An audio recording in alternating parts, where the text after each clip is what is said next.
Hi, everybody. I'm Michaela, and welcome to the very first episode of TheMicHour. So, this show is something along the lines of a podcast or a web show. I'm still trying to figure it out, so please bear with me. So, to help me with the very first episode, I decided to invite a couple of my friends that I've met throughout the years, throughout various countries, and they're here to talk along with me about how moving countries has changed us as people and how it shapes our lives differently than other people that live in one place their whole lives. So we discussed a little bit about the pros and cons, and yeah, I hope you enjoy it. Thank you.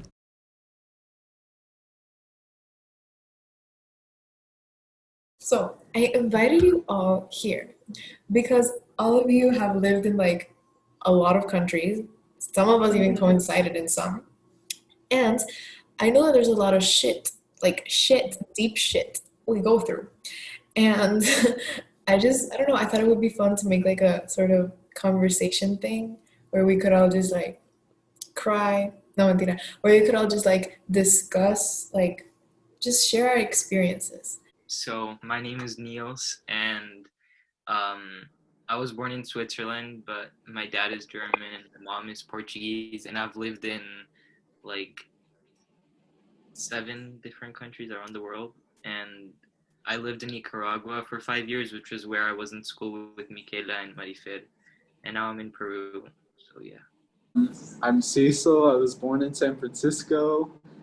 Um, I moved to Colombia when I was 4, and I was there for 7 years. And then I went back to the States, and I was in Texas, and then I was there for 4 years. And now I'm here in El Salvador, and I've been here for over a year. Um, I'm Marifer. I was born in Costa Rica. Then I moved to Mexico, Torreon, Mexico. Then Merida, Mexico. Then Nicaragua, which is where I met Nils and McKenna. Then I moved to Panama, and now I'm in North Carolina. I'm Natalia. I was born in Houston. My mom is from Barbados. My parents work for the embassy, so I've lived in 8 countries now, mostly in Central America, like Costa Rica. Well, yeah, Costa Rica, a lot of Latin America, Argentina, Brazil, Paraguay, Botswana, Mexico City, and now here, where I met Mike. We've been everywhere. I've been born in the US. I'm Peruvian because of my parents. I've lived in Guyana, Nicaragua, Argentina, and now El Salvador. Now I'm gonna go ahead with the first question. Did you ever realize you were different, like from other kids, like when you talked, even if you were little or like older or something? I don't know. Whoever wants to talk can talk. I mean, I would say yes, because growing up, a lot of the times, like, it was so weird because people would ask me where I was from and I wouldn't know how to answer because it was just like, what do I like? I lived Well, I here still longer don't than even know I've how to lived answer in the question. exactly. Like I lived here longer than I've lived in the US. So it's like, am I American? Like I don't know how that works. Mhm. Like a cultural, like identity crisis sort of thing. For sure. We're just built different, you know. For real. Different breed. We really are built different. No, I swear. It's like, you know, like when you're little, because I feel like when you're older, you can explain more. But when you're little, it's like people are like, oh, I'm American or I'm Nicaraguan or I like this one place.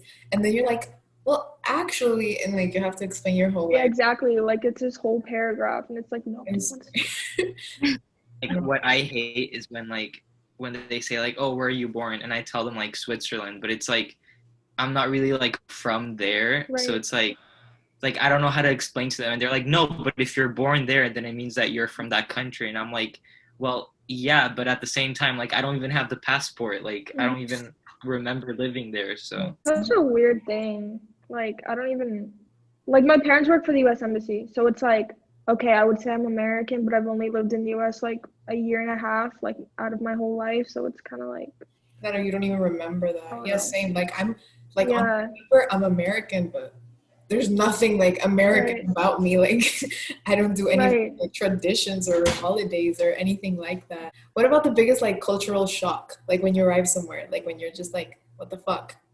I don't know. When I I got would to say, Colombia, it was really weird. Like, well, it wasn't even when I got there. This was just a persistent thing as long as I lived there. So everyone there has like way darker skin than me. So people always like ask to take pictures with me and stuff. And I was like glorified for being this albino baby, like albino, right? And like at the airport, even people were like, "Oh my gosh, we need a selfie!" And like that actually happened here too, like twice. But Did they at least pay you? Yeah, you gotta get the bag. Yeah, come on. it's Invest. like my paparazzi. I mean, as far as like culture shock, I remember when I moved to Africa, that was like, That's I mean, yeah, it was really cool living there. Like, it's definitely not what you see on the media, like this like third world country. Like, I lived in Botswana, which is like southern Africa, which is really nice. But I lived there for 3 years and I never went back to the US to visit. So when I did go back, I went into a Walmart and it was like I had such culture shock. Like, I'd never seen like that much food. Like, it was just like so crazy to me. Like, and so I was like running around screaming about like mac and cheese. So all these kids like and were like, who is this girl? Like, and has she never seen food before? It's more shocking to go back to the US. Yeah, and for just sure. seeing like all the fat people and stuff. No, but like here's the thing. I relate to this so much because when I went from Guyana to like Nicaragua, and Guyana is like the first place I actually like remember of life. And I remember that everything was super like underdeveloped, you know, like there was nothing. Like Yeah, there was not even a mall, like nothing at all. right. And then when I came to Nicaragua like for the first time, which is also like a developing country, like it's not as developed as the States or anything, I remember seeing like the electric stairs, you know, like in a mall. And I was like, Yeah.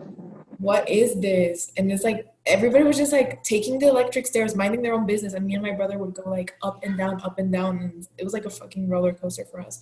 And then I realized it's just stairs. When I lived in Angola, we went on a trip to South Africa, and I had never seen like those like electric stairs in a mall, and I like rode it. Like I spent like 15 minutes like going up and down. Yeah, like I remember like it's mostly food that always gets me culture shock. Like I remember there was no McDonald's or any fast food in Botswana, and like the closest McDonald's was in South Africa. So you would have to like take 2 hours if you wanted to get McDonald's. So like we never did that, of course. So like you go back to the US and then there's just like all this fast food everywhere, and it's like, what the heck? It's insane. What is this? But there's even like menu differences from McDonald's to McDonald's in every country. Like in Latin America, the McDonald's are like half the size of what you get in America. Yeah. Yeah. I've mostly lived in countries that were like Latin, so cultures were kind of similar. But I think coming here to the States is kind of like the biggest change, because like this might sound very bad, but like in the States there's like no maids and stuff. Yeah. So like that's different, because I've been used to like having somebody to help me in the house and all that. That sounds wrong, but No, now I have, so true. No, it's I think we're all used to it Different by this point. lifestyles. yeah. So that's, Crazy. but I think me and my brother are all old enough to like do our own stuff. So I think that's a big part of like Latin American culture where like people have like 1,000 drivers and 1,000 people to clean their house, and it's like already is assumed. Like when I came here, it was like, oh, just tell your chauffeur to like drop it off, and I'm like, I don't have a driver, and they were like, what? And it was like, it's like what? I think it's also because like we've been living amongst the richest of these countries as well. Yeah, that's true. Like in the US, we wouldn't be considered nearly as wealthy as we are in these different countries. Like, and so that's also part of the reason why we're so accustomed to it. I don't know if you guys go to private schools, but like a private school in countries like these is like the same as like a public school in the US, like you could say. Yeah. School here, and it's just very similar to the private schools in countries where I've lived, because the public schools in countries where like you three live, and well, in Nicaragua, I don't know else how the public schools and private schools work there, but public schools in countries like Nicaragua or El Salvador, they're not as good as public schools are in the US. Do you feel that like having all those things that we were mentioning earlier, like the maids and sort of like help around the house, do you feel like that made you spoiled at some point? Or like, did you ever feel like mal acostumbrado, like you were, yeah, spoiled basically? Or do you always like knew how to maintain your like values and sort of independence? I grew up mostly with maids, like especially when I lived in Latin American countries. Well, actually every country I've lived in besides the US, I've had them. So it was like wasn't something I thought about that much. And so like when I would go like visit my family in the US, like they would be like, you have maids, like, and I never realized it was something that wasn't normal. Mm-hmm. And so I feel like a lot of the times, especially when I was younger, that I saw them more as like my friend. You know what I mean? So like I'd Yeah. help them do stuff around the house. So it wasn't like I don't know how to explain that, but it wasn't like Oh yeah, a definitely. spoiled thing.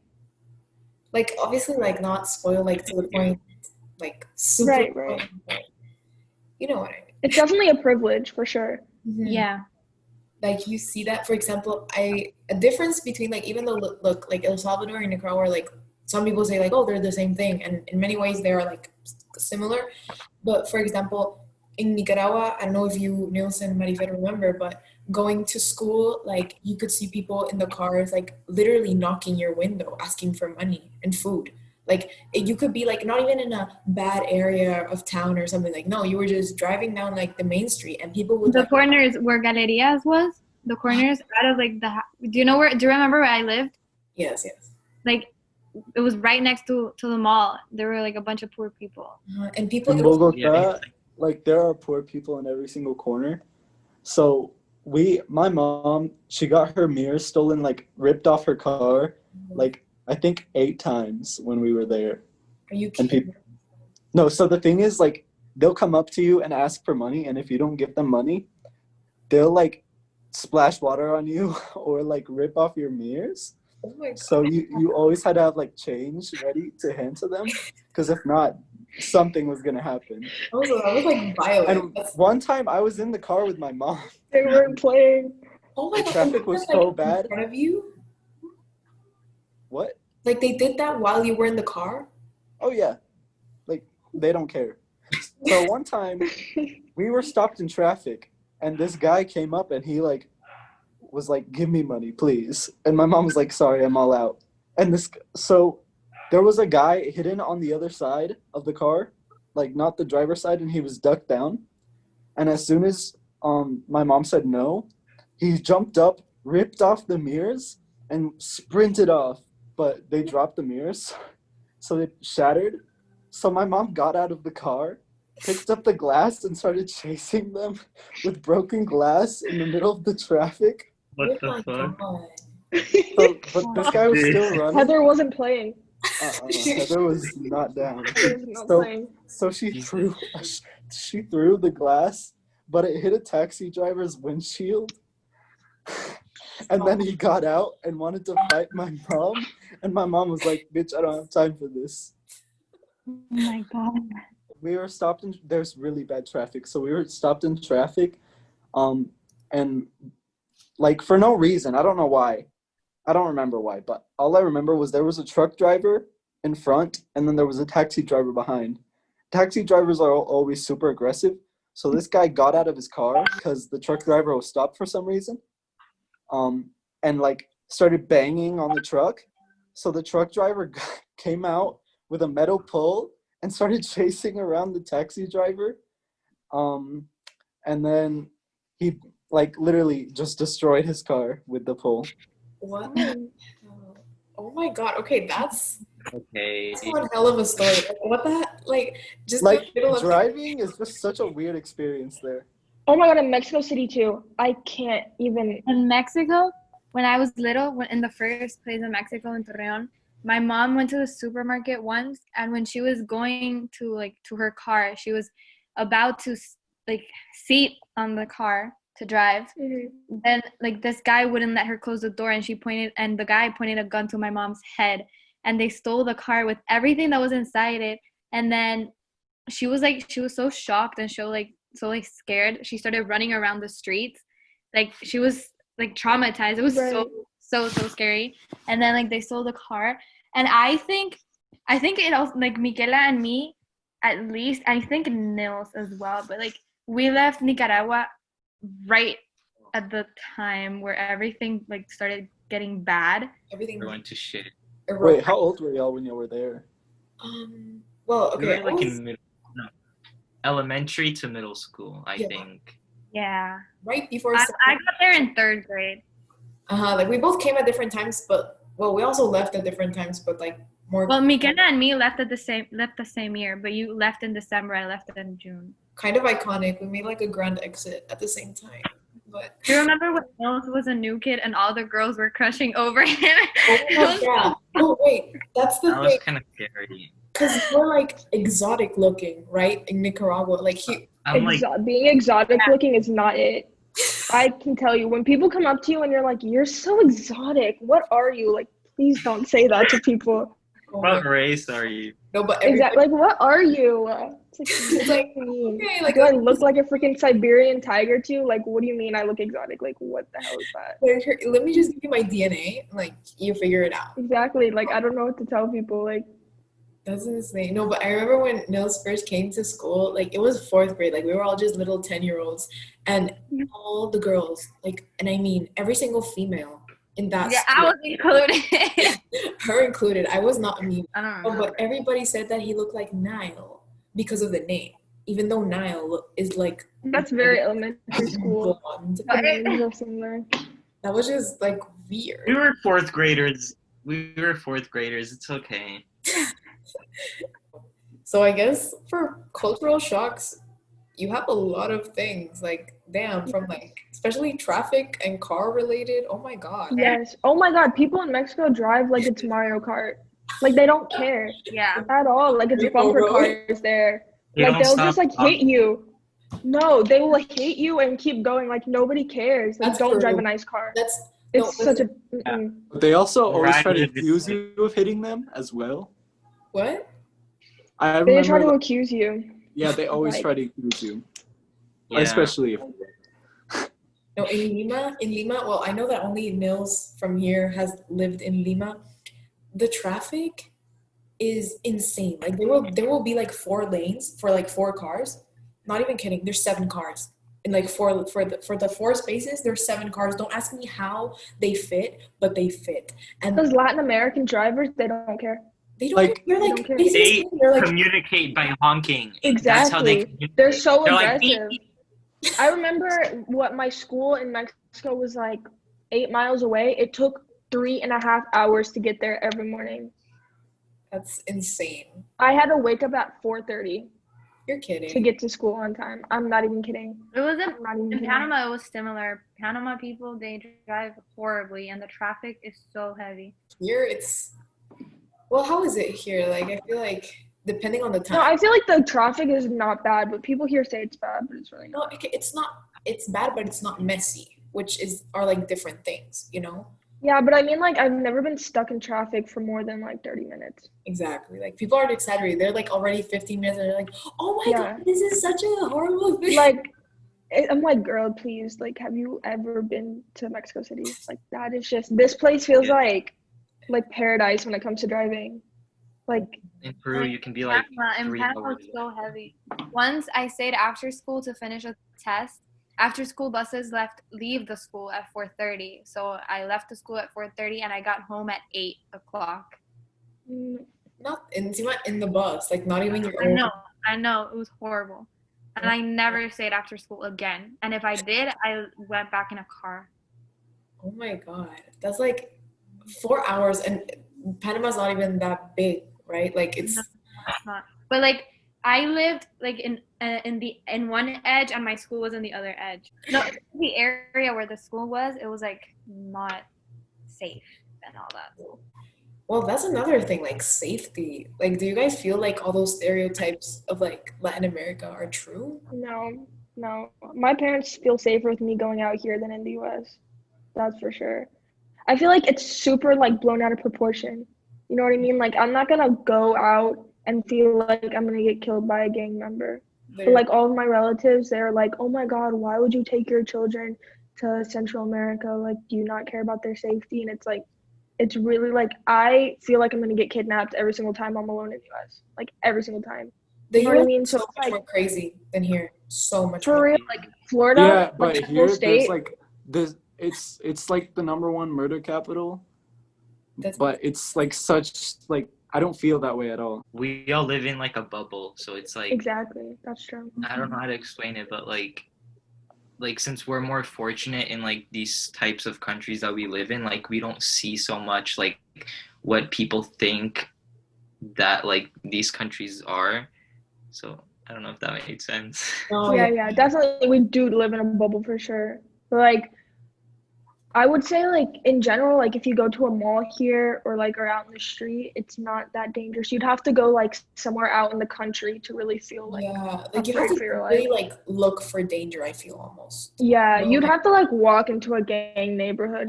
But like there's places Yeah. here that are like known for being bad. So if you Yeah. just avoid those areas, then you should be fine. And for those 7 years that I was there, Nicaragua was literally the safest country in the whole continent. Like from Canada to like Argentina, it was the safest country. But people didn't even take the time to fact check that, and they were just like, "Oh, it's in Central America. Like, let's X that Yeah, out." Like, and it was so far from the truth, and it just blew my mind.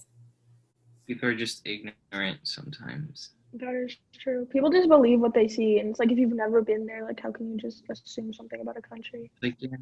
You lived in Africa. Oh, did you go like to school on Exactly. Oh my giraffe? God, like, did you live in a Did you mud not? hut? Like, no, I didn't. Like, what do you think? Like, they just think every country that is not where they live is like It poor just A so or like a dirt third world.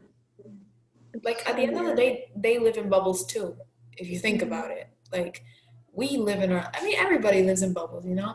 But I feel like they as well, because for example, in Argentina, they would learn about all these like geography facts and everything, but they didn't know like the reality of the places. Like they could name anywhere in the world, like where it was, they could pinpoint it, but they didn't know anything else. So like when I came back from Peru, like from vacation to Argentina, and I was showing my friend like, oh, look what I got, like shopping at like Forever 21 and like Bershka and all these like places, and Argentina doesn't have those places.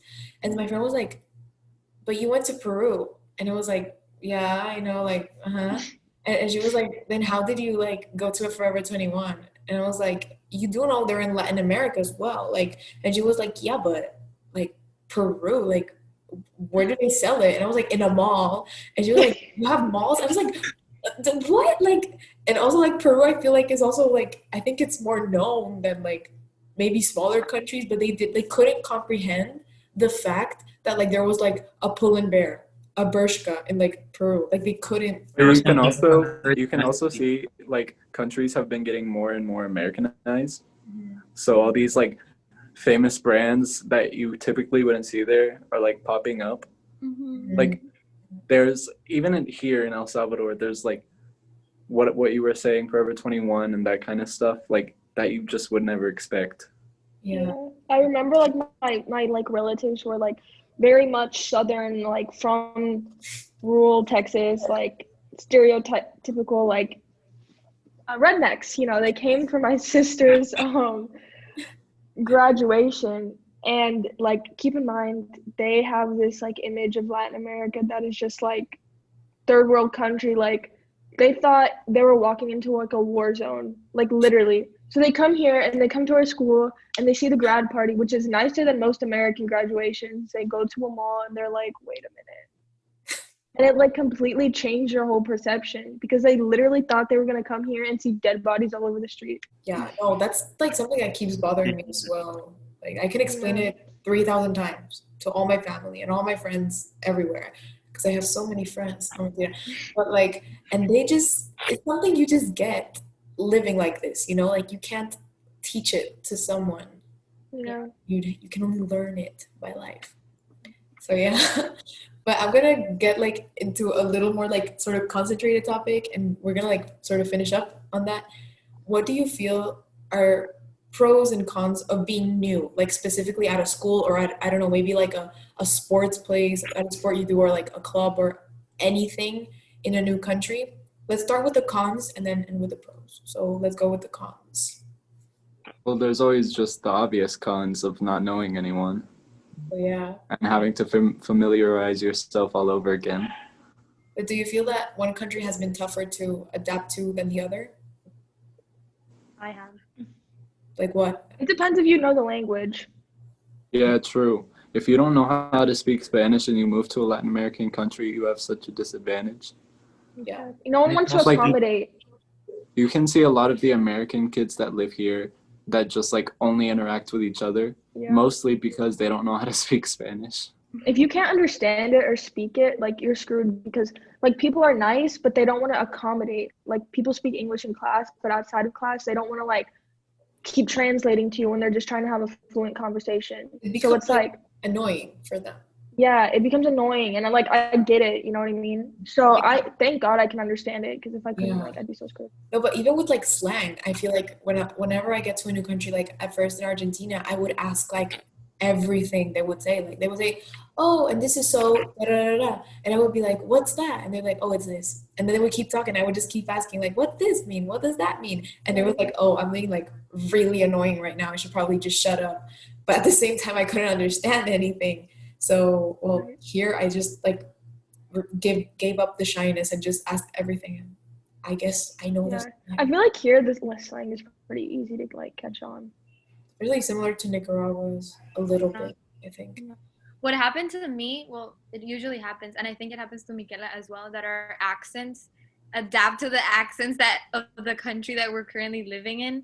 So like when we lived in Nicaragua, we would speak like the people in Nicaragua spoke. And then when you moved to Argentina, you would speak like an Argentinian girl. It's so funny. Like it's like like I feel like a chameleon. Like literally, it sounds so silly, but like I swear, like I talk even to this day. Like I talk in a voicemail or something with like my friends from Argentina or from Nicaragua or from any place, and like I used to just switch up, like personality disorder check. Like I just become a whole different person, and it's weird. Like I You don't know. have to like adapt, definitely. And like another con is like fitting in, like because you're going into like a school where like these people have been friends since like kindergarten, so it's like it's really hard to like get yourself like into. You have to like make an extra effort, you know. Like knowing you will never be the people's, I don't know, the kids like first choice of friend. It's like the older you get, the harder it gets to move. New in North Carolina, we're juniors and we're starting online, and we go back until January. So like that's kind of tough. Claro, but like luckily you're like a well seasoned new kid. Like you know how to fit in. I think Yeah. right at And this I've met point. some people because like people here, I think it's more like a southern thing of the states that they are very nice. They're very inviting. So I've met a lot of people here that like my neighbors, they have like neighborhood like bash on Saturdays. Like we've met people there. I've met some girls that are in my grade and go to my school. So like they've been nice, but it's not the same thing as like if COVID hadn't happened and like going actually to school and all that. It's not the same thing, but Y'all have had to move a lot more frequently than me though, because like I'd stay in a place for like 5 to 7 years at a time, and then I go. I say like 3 to 4. Yeah, same. Like Same. for me, it's 2 to 3 usually, I don't have which sucks. Because like if you're only somewhere for 2 years, like the first year is getting used to it. You know what I mean? Literally, you need a whole So- year to. Exactly. You need a whole year to get used to it. Like know everybody's names, and then by the Yes. second year you're comfortable, and then you already have to leave, and it's like you already have to give like it's so sad. Like that happened to me. Like I was like, it's so weird because like mine doesn't even have like a time schedule. Mine is like 3 years Guyana, then 7 years Nicaragua, like out of nowhere. Like I grew up like my whole life there. Then 3 years Argentina, and now like well till I graduate, so like 2 years El Salvador, and it's like so messy. Like I don't even know. Like it could be 10 years or 1 year. Like I don't know where I'm gonna move. right. I feel like no matter how much like you move, and you can say like, oh yeah, I'm used to it, but like deep down you're never really used to it because That is so true. it's always gonna be different. Like no matter how much you do it, like every time you move it's hard, like in my For opinion. sure. I mean, it's just I remember like all my first days of school, and I just have like a pit in my stomach for like the first like 4 months when I go to school. It's just like it's such a like a not a good feeling. Like it's just Okay, I don't know if you feel the same, like all of you guys, but when it's like the first sort of months, like maybe like weeks, months of going to a new school, and you know that like time before like classes actually start. Like I don't know if in your schools like people hang out like in the hallways or like in like Oh, there. that was so awkward. That was so It's bad. horrible. Don't know So where to go. bad. You don't know where to So go. horrible. Like And you're just like, what exactly. now? You're just like on your phone. Like, You just hope someone comes up to you and says something or like anything. I'm like literally on my phone, like doing this. Like, Yeah. there's nothing else. Like In Panama, when it was the first day of school, I walked in. Like, you would walk into the building, and to the right, there was like the wolf room. Everybody was there, and everybody was hugging each other. Like, how was your summer? Like, I miss you. And I couldn't go in. Like, I couldn't. So, like, the counselor or like the office lady, she came up to me and she was like, yeah, you have to go in. Like, welcome to the school, but whatever. That's all she said. She was like, just go in. I was like, I can't go in. I just couldn't. So I just ran to the bathroom, and I'd stay there. And, you know, like, when your eyes tear up but you don't actually cry, when your Every eyes tear person. up, I was so nervous. So then I walked out of the bathroom and I was like looking down, so Yeah, I cracked like that. into like the office lady again, and she was like, come on, I'll go in with you. So she went in with me, and everybody stared at me. It was so awkward. It was so First days are literally the worst. And then like the week. I feel like the second day is also like pretty bad because it's like yeah. you already know what it is, and like I don't know, there's just like you don't know who to sit with at lunch. If no one offers, like you're so screwed. Like what do you do? exactly. Yeah. Literally. honestly, I've developed like at this point, I don't care. Like I'll just sit with whoever I want to. But like before, like in Argentina or like other places, I would like freak out. Like I would sweat and like die.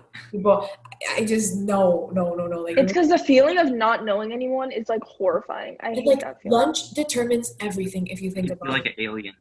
Yeah. I don't know if this happens to you guys, but like whenever I'm new at a place, I wish that people were more inviting because I feel that that's what I would do when somebody else is new.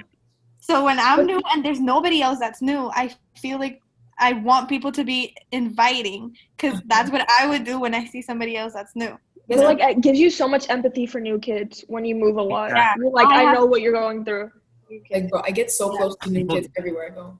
People- They're unbothered, so they don't know what it's like. So it's like whatever, you know. But Yeah.